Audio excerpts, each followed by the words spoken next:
Titingnan natin yung ano, yung pupunta namin yung sabi na may nagpapakita raw. Kung mag-ghost hunting kami, request ng aming pinsan. First time namin gagawin to. So ako, hindi ko alam kung anong pararamdaman. Tatakbo ba? Matatakot. So sana naman, walang may magpakita para naman sulit yung lakad namin. So tara, let's go! Ayan, first time namin mag-ghost hunting. Try namin kung kakayanin nila. Ito mga kasama ko. Ayan, pinakamalalakas. Ayan, nakangiti yan ngayon, pero mamaya iyak yan. At itong isa promotor. Ito, ayan, gusto maging ghost hunter. Ayan, at ako naman, sabit. So ayan, try natin guys. So, mamaya, pakita namin. Guys, pumasok na kami sa nakakatakot na the road. Pwede mong ano? Ayan guys, so, ang dilim-dilim dito guys. Hindi kayo sasayad? Ay, sumayad. Ang harap. Yun lang. Yun ang nakakatakot, sumayad yung sasakyan namin. Sayad ba? Oo. Kaka-undercoat lang na. Nakakatakot yun. Ang laki aso. Makasama na. Dito lang yun. Paga pa, Ito, papunta dun sa ano.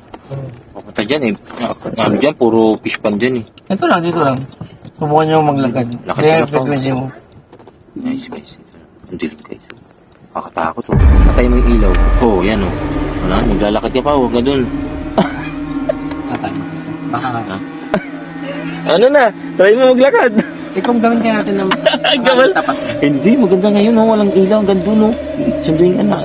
Danan ka na. Hintayin Huli na sila. Ano ba yan? Oo, ito, tayo. alam mo, Yun, ito yung nakatusok na yun, no? Maglalakad ka dito pa. Dito, Teka lang. Ikwento nyo muna sa story. Kung may makita ka dito. Huwag nyo nalang ikwento. Didiretso na ako. Ito, nangyari kasi dito. Nirape yung babae, nilagay sa rep na freezer. Tapos, andyan. Yan, Tapos yung bintana ha. nilagay dito sa Tapos yung bintana, may pinatay daw dito guys, nilagay sa freezer na babae. Yun. So yan, dito yung lugar. Paano makita? Baba niyo yan ha. Yung sa Kada dumadang ka dito, dito guys, sa may kakawayan, hindi makita, madilim. Ayan, kaya may ilaw po. Oo, kada dumadang ka dyan, may dumadaan daw dyan. sumisikip yung... Sumisikip daw yung daan. Bumaba ka? Hindi nga, bumaba yung mga matapang. Okay, tayo natin yung... Tara! Dad! Sigurado ka? Bumaba yung kasama namin, oh. Yan, oh. Kasalamin ko. Tatanggalin yung salamin ko kasi mahirap pag may makita ako. Alam nga, di ba mo Siguradong wala akong makikita. Nangyari guys. Ayan guys, ang dilim-dilim dito. Ed, ikaw sa likod ko. Lalakad kaya. Kaya lang, hintayin. The road. Isasan yung ano, backup ko. Yan lang, kaya bababa rin ako. Kuha tayo ng video, sama ako sa kanila. Pantaya. May cellphone ka, bibit mo.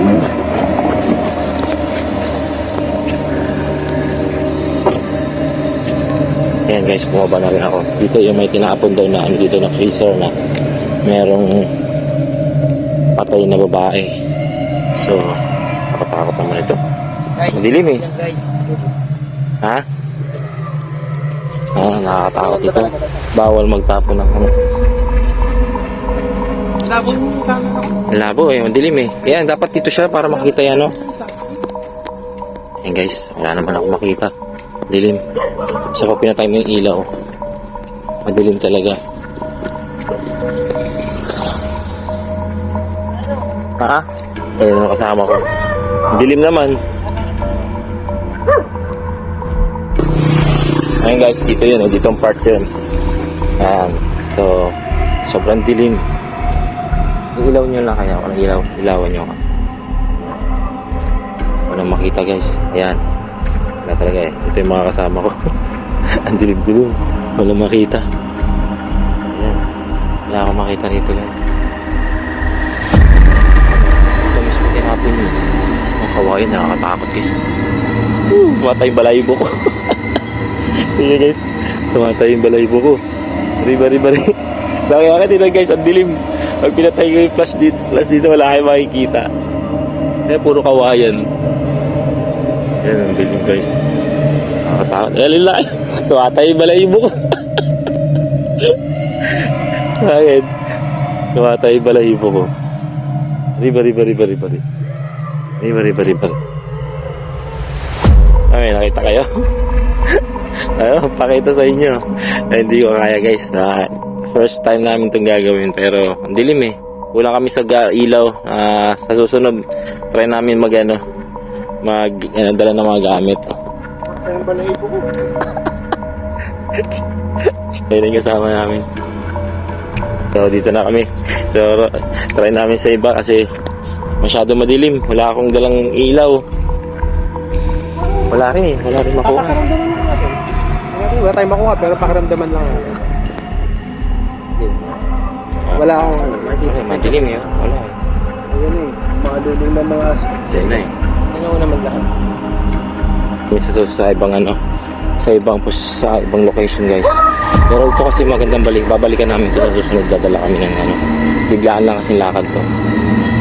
So nakakakilabot. Baka may kawayan ka.